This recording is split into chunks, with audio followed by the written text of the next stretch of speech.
wanted a business that I could grow and develop. Some of the other franchises or businesses out there similar provided very small territories and very little scope for development and growth, and I quite like the way Revive had ambitions to grow itself as a brand and really sort of push on and push forward.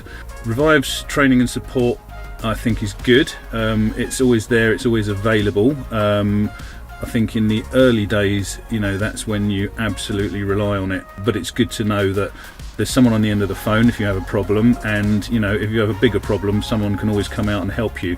You don't feel completely on your own. And the other thing that I found really good was there's a good network of other franchisees around you, so not just head office staff, there's the other franchisees that you can call on if you're ever having problems. Revive are very keen on pushing everyone through ATA, and that as a qualification, it's certainly recognised at this dealership I'm here at now, and recognised by some of my other customers, and it even featured in the local paper that I'd passed it, so customers of mine had read that in the paper and were impressed. So I think that's a good thing to have.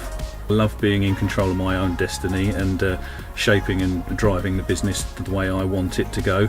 I love working outside, hate working in an office, so it was great for me to be outside.